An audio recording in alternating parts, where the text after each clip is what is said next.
Hey everyone, welcome to another A Day in the Life of.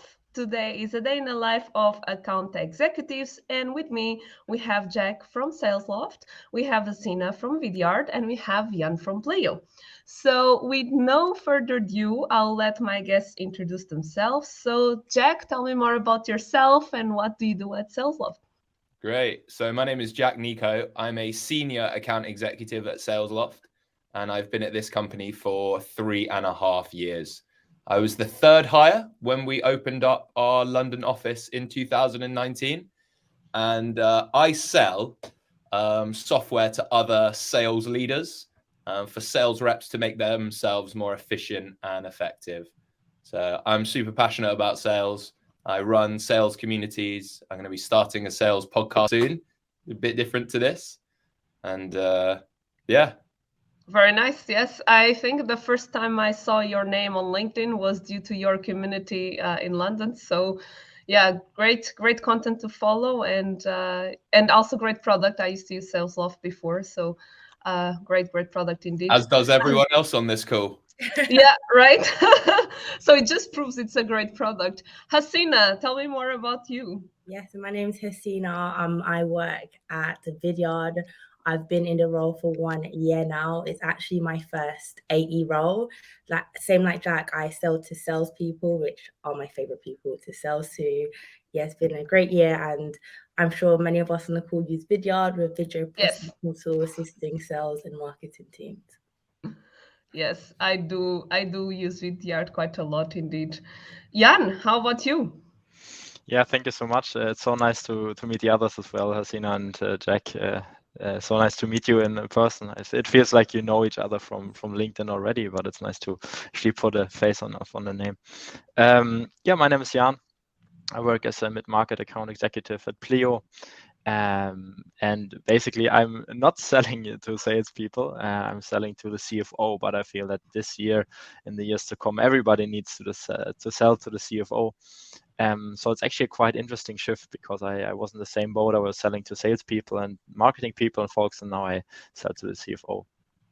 Yeah. Great. I'm not sure if you use Pleo. I do actually. Nice. Yeah. I know all the products in this call actually. Yeah. But of course, I use SalesLoft. It's nice. I think you have a small edge over Outreach, even though I like this as well. And Vidyard, I think I've recorded around 4,800 Vidyards in my life so far. So I know the tool quite well. That's quite an accurate number, 4,800. Nice. Yeah. Very good. Yeah, thank you so much, all of you, for being here. And let's talk a bit more about the account executive role. So let's start with Jack. So in a nutshell, what are your responsibilities and how do you structure your day? Great. So the role of an account executive is to really close business. So we're going to have opportunities that are either generated by ourselves, so us booking meetings with prospective clients, coming from sales development representatives or inbound from various channels. And our job is to take that buyer through a buying process and to deliver value, align to their challenges and goals. And hopefully, if we've done that successfully, then they're going to commit to buying the products that we sell. So yeah, basically my day is spent prospecting, booking meetings, having first stage demos, and then also calls just along the sales process, using lots of different tools to help me get to the end goal. Do you block time to do prospecting and block time for your calls? Do you have a more flexible schedule? How is it for you? Yeah, interestingly. So when I started again at SalesLoft, I had a sabbatical at the end of last year. I did block off every morning in January that I did prospecting to build up my pipeline. I'm now at a good place where I don't specifically have to block out like a 3-hour period in every morning. So I can be a bit more flexible in my time. I generally, if I were to do prospecting, it has to be done in the morning. I know that from being an SDR for a long time, if I have lots of actions like vidyards and calls to do and it rolls around till 4 p.m., I don't have a lot of energy to do them and they're not going to be as successful as they were. The other periods where I block out time is I'll always block out 30 minutes before every call, where it just gives me a bit of leeway going in from one call into the next, where I have a bit of time to reset, research the customer again. But most of the prep work will be done the day before. And then I'll leave, a time block of 30 minutes just to reset before each call. Yep. Yeah, no, makes sense. I also block every meeting and a podcast or a webinar. I have also block at least 15 minutes. Yeah, I know 12 till 1 every day for lunch. Yes, me too. Me too. Because before I did that, like people would just take away lunch from me, and I would like be cooking and eating while working almost. So absolutely, that's a great tip to apply. Yeah, and I know you love prospecting. That's how I got to know you from your LinkedIn posts. How is it today for you as an account executive? Yeah, I think it's similar to Jack. It's really about time management and prioritization, because as an AE, you have a lot of things to do. You have different clients at different stages, and then prospecting is hard. It's painful. If everybody would like it, then it would, more people would do it. So it's a difficult task. So you need to focus on that. We have dedicated outbound days for the AE team where, we are not allowed to take any external meetings. There's only outbound, which is a nice way. But I personally believe more in the, maybe philosophy of Jack, that you have to do it daily a little bit. So I try to add like 5 new prospects every day into my Salesloft sequence or cadence, for example, and then follow up on those tasks. For me, I see that different channels convert in different ways. I think the phone is still the best channel you can have. And after that, I like to use social media, use LinkedIn and video selling in that way, to get those lowest hanging fruits. I'm always thinking about what are the lowest, like the minimum effort and maximum effect. Because in fact, I see that the meetings I book myself, they have larger ACVs and close faster, and also are more likely to close. Yeah, so it's really a great opportunity for an account executive to move over a certain line, maybe get to the next stage of the promotion cycle by prospecting by themselves and filling down. Yeah, absolutely. And then you prospect the people that you actually want to speak with, right? So exactly. So it makes everything much easier. Hasina, I know you prospect as well. You're also account executive because you prospected me in a really great way. So tell me more about how you structure your day and how is it the role for you? So I definitely agree with both Jan and Jack's point. A little every day goes a long way. But I've been found of recent, I'm setting up most of my videos because Vidyard is a video platform. So my prospecting, my first step is always sending out a video, and I set them up to go out on Friday afternoons. And that's where I get a majority of my response rates, because Friday afternoons, people tend to switch off. So Monday mornings, when they first open an inbox, they see a video and they're interacting with it. So I see the beginning of the week, I have a lot more conversations, but time management is so key. I think coming into this role from an SDR perspective, it was easier to go back to back from calls, whereas now I need to have blocks before my discoveries to really listen to the great notes that the SDR team has sent over and prepare for the call. So time management is key every single day. I agree. I've also got another point as well, Mafalda, to add. Something that's really effective for me is color coding my calendar. So like we are Google Suite at Salesloft. So I'll just go in, right click on one of the meetings, and then I'll change the color. And my color coding is anything where I make money is green. Anything so that's like, business calls that I have with customers or prospects, right? Anything internal stays blue. Anything internal is yellow. And anything like this, for example, is color-coded purple in my calendar. And then when I come in, I know visually, without even looking at the meetings, I know if it's going to be a busy day because it's all green and that I need to prep for it. That's actually sometimes I hear it in the industry that they do green, yellow, and red. Red is like a bad, angry color, so I just changed that around to blue and purple. But I find it really helps as well. Yeah, that's, I never thought about it, but that's actually a great way, because I use my calendar a lot, right? So my calendar, my colleagues can look at my calendar and see exactly what I'm doing, but it's all the same color. So I might take your advice. So thanks for that. It's like thinking about what makes you work. I always remember when I was at school. For me to remember things, it had to be in different colors, or I had to create maybe like a story out of it, and that's how I'd remember it. I couldn't do it if it was all block text of just like black or blue pen. It would need to be different colors for different things. So now I try and do that in my adult life as well. Yeah, no, that makes sense. This leads me to the next topic, usually that we talk about in this webinar, which is which challenges do you have usually in your role? So, Jan, what would you say that you mentioned already prospecting being a hard job, but which other challenges do you see as an account executive? I think the major thing is chasing the right deals. I think every sales rep will tell you that, account executive, like what is a good deal, what is a deal that I should chase, and what is a prospect maybe that I should disqualify. So it's really the best reps that I've seen are great in qualification, and they are fast with those that it's worth to spend time on, where they actually have a deal, where they actually can create value, and then very quick with the ones to disqualify, where just like, listen, Jack, there's no value for us here. Happy to reconnect once we both see a mutual fit. So chasing the right deals, and this, then you have to think about how do you do that, qualification criteria, billing, like cadences on the different touch points. So that's the main challenge, I would say.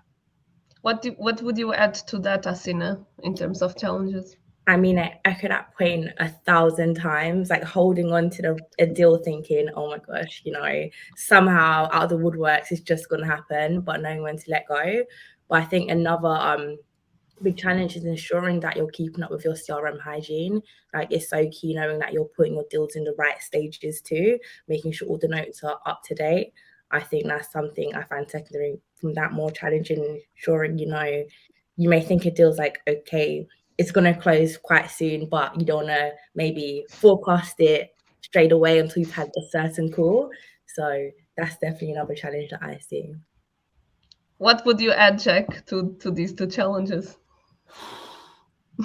I would say the important thing when you start to become, let's say, more experienced after 1 or 2 years as an account executive, in that period of time, you're just working as hard as possible and you're just trying to really sell to anyone. Or that was my personal experience. I think when you get past that, making yourself a lot more productive by focusing on where you're going to sell deals. So for me, I think I would disqualify too late earlier on 100%. in my account executive career. And I would get so many happy ears and I'd be like, I had no implicated pain. They would just buy it because maybe they liked me. And that's not enough for a business to buy something. So I think the important thing is trying to find the deals that are worth your time. And funnily enough, I always find that those are the bigger ones than probably the smaller ones. So it's working smarter alongside working harder is the challenge, I would say. Yeah, no, absolutely. And also protecting your time, right? So everyone talks about it too. Yeah. So, and make sure you allocate your time to the right deals or tasks. So, and it's especially prevalent at the moment because of we're not in a recession, but we're in an economic downturn, right? No account executive, well, there maybe are a few, is going to be absolutely flush with hundreds of opportunities and they just can sell to everything, right? So it's even more difficult at the moment trying to disqualify things and, going to your sales manager with an even smaller pipeline, but saying like, I know this deal is not going to close because of X, Y, Z. So there's no point in me chasing it. Yeah, 100%. And on the other side, besides, bringing revenue and besides the hard KPIs we all know, right, which is basically number of deals closed and revenue generated, how do you measure success? How do you know you are in the right path to success? We can continue with you, Jack. Yeah, great. So for me, as like one of our big values at SalesLoft is team over self. I know that individual contributors, you know, it's great when we hit our number, but it's not as fun if everyone else doesn't hit their number. Like you don't get the big spiff rewards at the end. You celebrating on your own is never fun, right? So for me, like a massive thing is helping my other colleagues in deals and making sure that we can win together as a team. And it's like a big ethos that we have at SalesLoft, trying to make sure that, you know, we have a real team over self vibe. I'll do a lot of training with all of the new joiners because I feel like I have a lot of knowledge to share. I don't want to keep that to myself. I want to make sure that everyone else can be successful as well. So I know that, you know, at the end of the day, our ultimate goal is to have that X target at the end. But I think making sure that as many people can get there as possible is a really important thing. Yeah, and I see you nodding.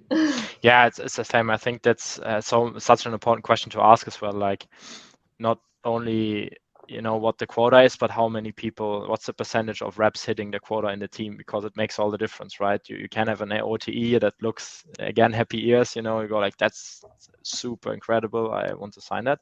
But to go there a step further and say like, hey, how many guys are actually hitting target in the last 6 months?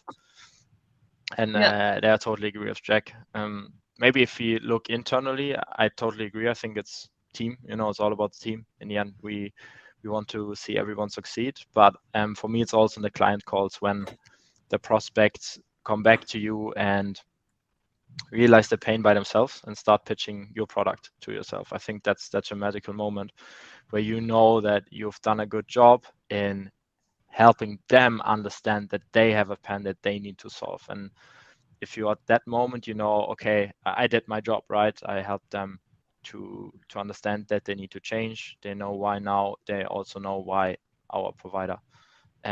So those moments I really find rewarding, because you're not coming across as a salesperson or something. You come across as a trusted advisor, and in the end, this is what you want to become. You want to advise them. That can be with your product, can be with another one, but as long as they change, and then you have to have the right arguments why it's your company for them. Yeah. I think that really helped me as a mindset shift to help, you know, solve their problem. It's not about your company in the end. I completely agree with you, because I'm not an account executive, but I used to work with clients here in my company at Wonderway. And also when I see that they are pitching or trying to get other colleagues involved to maybe use a product in other parts without me even asking, that's when I'm like, that's when, you know, I feel happy, and I was like, today was a good day and we are doing the right thing. So I totally relate to that. How about you, Astina? So besides generating quota, how does success look like to you? I mean, like looking externally, one thing I think is so important is like that rapport and relationship side of things when I'm speaking to my prospects. And when you're speaking or having your demo, and then you're seeing kind of the excitement when they're visualizing how their team's going to use your product, how it's actually going to solve that pain. Like halfway through, you're doing those meaningful check-ins, and they come back to you saying, oh, I can visualize it this way.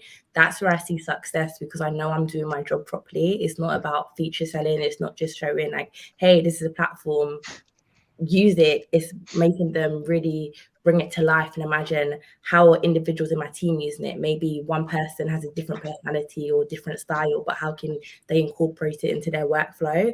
That's what I like. Seeing that excitement build, I think it makes even the flow of the opportunity even better. Yeah, absolutely. Yeah, I totally relate to that also when I'm speaking, because I manage business development and customer success, the two ends, let's say, of the cycle, and both of them, you know, need these kind of interactions in a different way. But I can totally relate to that. Speaking about, you know, getting inspired and learning new ways and knowing how to do your job even better, improve yourself. How do you get these ideas besides LinkedIn? Because we are all in sales, we all use LinkedIn quite heavily. Besides LinkedIn, how do you get inspired, Jack? Well, for me, one of my big things is running sales communities and trying to come together, right, and learn from other top reps. So that's the big thing for me. You get better by listening to other people that have been successful. And I think other people haven't been successful by not failing. So there's always ways that they can teach you. The reason they've been successful is because they've failed and they've succeeded, and they can come with you to be like, this worked, this doesn't work, do this. So for me, like a massive thing is just plagiarizing what the top reps have done at every single other company. And that's one of the reasons why, you know, we built SDRs of London and now we run A's of London, right? It's to create a community where other account executives can come together, and we run webinars to say, oh yeah, we use Medic. Yeah, I've been to a couple of those of your webinars. Yes, great. They're Thank really you. good. Absolutely. But yeah, outside of LinkedIn and stuff like that, I'm going to be honest, I'm not a massive person that reads sales books. When we are tasked with doing it at Sales Loft, I'll of course read them, and you know, we're big advocates of MedPick along our sales process, so I've read the books on that. But I'm not a massive sales book person. I prefer listening to podcasts and then just speaking in person to people. Yeah, absolutely.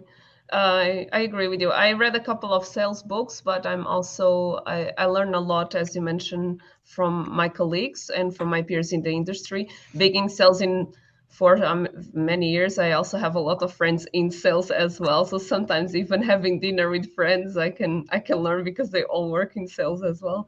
How about you, Jan? Yeah, I think that apart from the things that already mentioned, a thing that really worked for me is to get the leaderboard of the top AEs in the company and build a playlist on their demos. So I try to listen to a demo of the top 3 reps every week. Just double the speed to just understand how they speak, what are the nuances, what the questions are they asking, what are the answers they are getting, how are they setting the next steps. So this has really helped me to work on myself, to just use the resources that you have internally. We are all working for quite renowned companies with great sales orgs. There's so much talent in house, and it's all recorded, right? So go and listen to it. So I try to do that. Sometimes. And Jan's just posted about it on LinkedIn. Yeah, exactly. Right. So that's what I do. Listen Sharing is caring. Absolutely. Yeah, absolutely. 100%. I think it's really important when you go to any like company to make sure they have some form of, you know, call recording and software. It's super important for your own enablement, be that Gong or Sales Loft or some other. Absolutely. Otherwise, the tacit knowledge that gets lost, right? That's a huge problem. Also, when you have, for example, top performers leaving your company, right? And you have that period that maybe you don't have the top performer there anymore. And how will, you know, the other reps, follow the example, ask questions. So it's really important to retain that knowledge into the company. And I agree with what you said, that the 3 of you come from companies with this great sales culture as well. So you can also learn from each other. I'm sure that other companies, especially smaller companies that just starting, they still don't have this sales culture. It's a bit more difficult to rely and to follow the top performance and what worked in the past. How about you, Asina? How do you get inspired for your job? Yeah, so same both what Jack and Jan's doing, but I also connect so bi-weekly with that solutions consultant on my team and other AEs. And I answered off questions. I've always been a chatterbox, so I constantly ask questions, and self-enablement is so important to me. I'm very lucky whereas I have a manager that reviews my calls weekly. So I submit calls to him, he reviews it. And even with me, like when I close a deal, I don't see it as like, oh my gosh, like amazing, that's done under the belt. I always review and think, how could I done better? What could I change in the deal to maybe make it a short deal cycle, provide more value, or X, Y, and Z? So it's reviewing everything and thinking, how can I take a step above and be even better than I was yesterday? Yeah, absolutely. I think maybe one last point to add. I think I personally really learned a lot at Pavilion. They have small intensive classes. I did their sales school, I think twice. Or different sales schools, they are super valuable. So if you're looking for a crash course in how to become an AE, I did this before I joined Pleo, which was just great. It's a short course. They go through a lot of tactics, and it's the same like Jack says, it's true experts teaching about their craft and day-to-day work. So That's something Exactly. that just popped up. The other thing as well in terms of culture that I was just thinking about. Yeah, and I should probably do those pavilion things. But I think Slack or anything like that is such a useful tool to share knowledge. We didn't even touch on that. Making sure it comes down to culture, and if people, you have good like AE channels and people putting questions, and sometimes I am now the most experienced rep at SalesLoft in my commercial team, and quite a lot of the time I'll be answering questions, but there's certainly stuff that goes in that I don't know that I'll think that's great, and I'll try and remember it all the time. And you can actually, as you speak about, sorry, we have two channels. We have a lost channel as well. So we share all the deals that we lost and the reasons why. So it's so helpful. That's a great one. Not only look at the wins, but to also see, okay, why are we losing the deals? Because you're gonna lose 50% of your deals, or 40%, or 70% of your deals, and looking at those lost cases as well is very nice. I'm sure that's also useful for your product team, no? Like that. Yeah, of course. That feedback. They must love that channel. Yeah. We like the idea actually. We have on the Sales One channel and weekly different reps from across the board, so Canada and me are posting it. But definitely a lost channel. I think I have to steal the idea and drop that nugget into the leadership team, because that's definitely also very helpful. Yeah, absolutely. Great. Then we can see all the rubbish reasons why people lose. Not rubbish, but you know what Salesforce is like, or HubSpot, whatever CRM you use. People putting like one line. Yeah, exactly. Or the reason no budget or something very like, and it's like that's not useful, is it? No pain. They just changed they just revamped the entire process at Pleo, so we have a super dedicated close loss. Like it's we need to fill it out, and they're all identifying the fake reasons, and they mixed up the things as well, so they are random, so you need to pick the right one all the time. It really helps, because you only learn from your failure. Just absolutely. like Jack mentioned. No, and that's great to having like enforcing that, right? Putting the fields, not letting also people double guess and be creative, because sometimes it's a bit dangerous when people get creative when they shouldn't be, right? So it's easier just to follow a process that's like the same for everyone. Then you can also have data that you can back your decisions, sales-wise, product-wise, company-wise, go-to-market-wise. So absolutely. Absolutely. So we're going to the last question of today's shows. In the end of each show, after talking about your challenges and your successes and what your role entails, I always show a real prospecting email, anonymous, to see if the person actually understands your role, and get your live brutal feedback on it. So everything is anonymous, so feel free to be as sincere as you can. So I'm gonna put it here and read out loud. So hi Jack, hi Gina, hi Jan.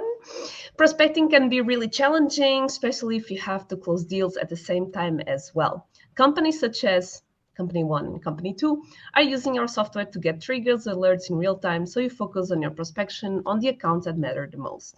You'll be able to use your time effectively while booking meetings that will be more likely to convert. Worth a chat. Best, John. Jan, you love prospecting. I'll start with you. I think overall it's a good email. I like the body, so the 3 parts. For me, the thing that I would improve on is the personalization. I think I wouldn't bother, even though it's a great email, but prospecting can be really challenging. Like, like I know that. So why are the reason that you're actually reaching out to me? I would actually be a bit offended. I never answer an email or tell people or don't interact with emails that are not personalized to me. If I get an email, I have a pretty a LinkedIn profile where the stuff, use it. If you use it, you deserve an answer. If not, it's hard for me. I think it's actually disrespectful.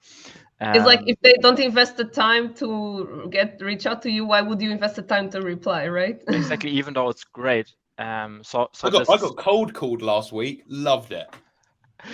Me too, mate. I got called from Salesforce and at my old company, and I'm like, and you could clearly hear it was a script, right? It was like, hey, insert name. How are you doing? Insert name. Like, you could hear that, and I loved it. I really loved it. I was like, sorry, Patricia, I don't know if it's anonymous. You know, I'm actually in Salesforce right now. We already use your product, but I appreciate the call. How can I help you?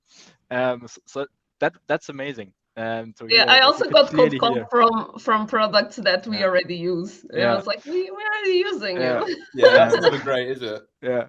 So be nice. Like that's a rule number one. Be nice and be helpful. But this is what I'm lacking.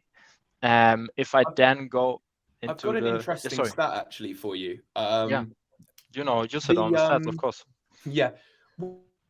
When we use language in emails with things like "we work with companies like" or "companies such as," it decreases the reply rate by 41%. So it's something you should try and remove when going outbound. Yeah.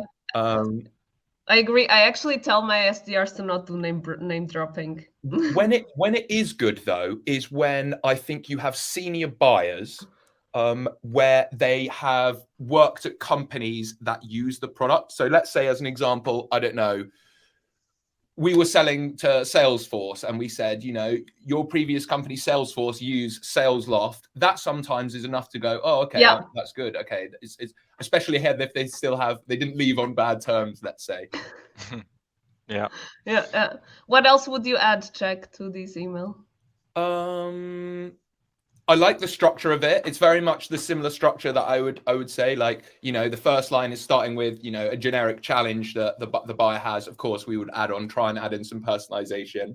The second line is what it means for customers. And the last line is the effect. I think the call to action could be a bit stronger. I would probably lead not just, worth a chat, maybe something like a thought-provoking question. Yeah. To be like, where would you focus your efforts if you had more time? Yeah. Or maybe something like that. Cool stat for you here, everyone on the call, and for anyone that's going to listen. The ending, that is, I don't know how we know this, but best is the best way to end an email. Not, many thanks, not kindness, regards, not regards. Best is always the best way to end an email. I don't know how that affects reply rate. It's a stat that we have, but yeah.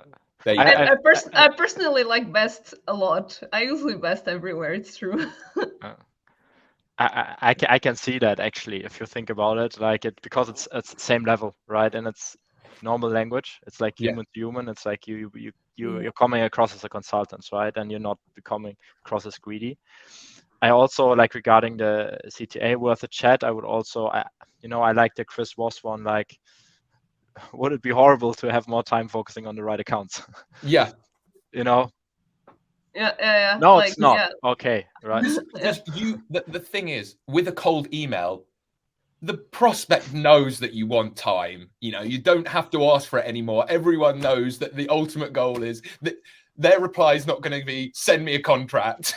Yeah, but Jack, I'm part of SDRs of Germany, which is probably also inspired by the community zero. We got a training suggestion which was completely against everything that we learned. It's 20 years ago, and they're selling this program. So sales rep actually learn those techniques that we know based on data from you, from Gong, from whoever, don't work. So it's still out there, and we need to get it out. It is.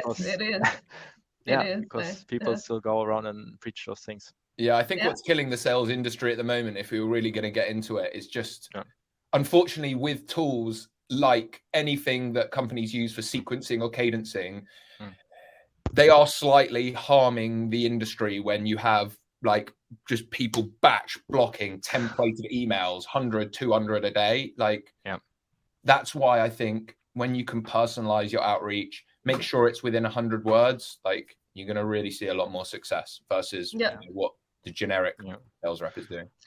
Asina, I feel like we have left out you. What's your take? Oh yeah, sorry. Asina. No, I mean, everything you both were saying was like really true. I mean, I like the structure of the email. there's no personalization whatsoever. So off the bat, it looks super generic, robotic. I think as a rep, somehow you need to get your personality across in an email too. This could have been generated by ChatGPT, for all we know. Like, it's just super just black and white. And I don't like that in prospecting emails. So like, have fun. Like, even before I was using Vidyard, you know, I would send a pun in a prospecting email. Like, people buy from people, people book time with people, and even the call to actions, I'm very direct. I'll say, does next week Monday afternoon work for you?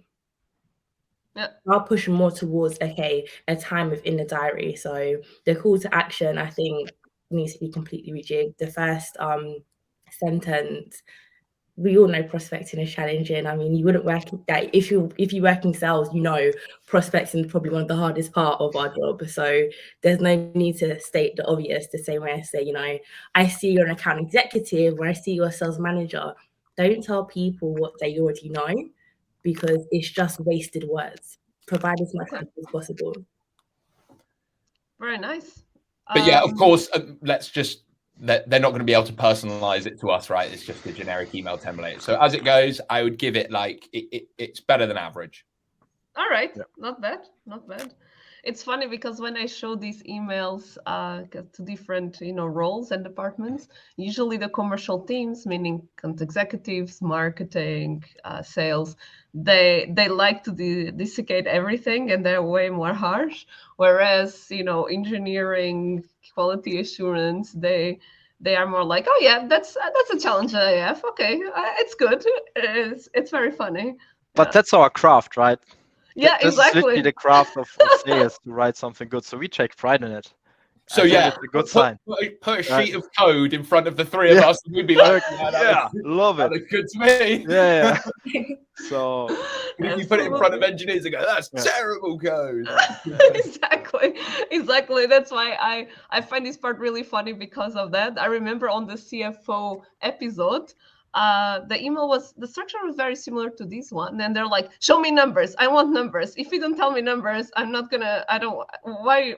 are you talking to me? So it's very funny how different it is. And that's also, once I said, your craft, right? You need to know your persona, and you need to write an email that's compelling to your persona. And that's why the same email can be rubbish or not so much, depending who you're writing to. So great. Everyone, thank you so much for taking your time to speak with me today, telling us all more about what's being an account executive. And I'll see you around LinkedIn, and let's keep in touch. Thank you so much. Thanks so much, everyone. Bye-bye. Thank you. Bye-bye.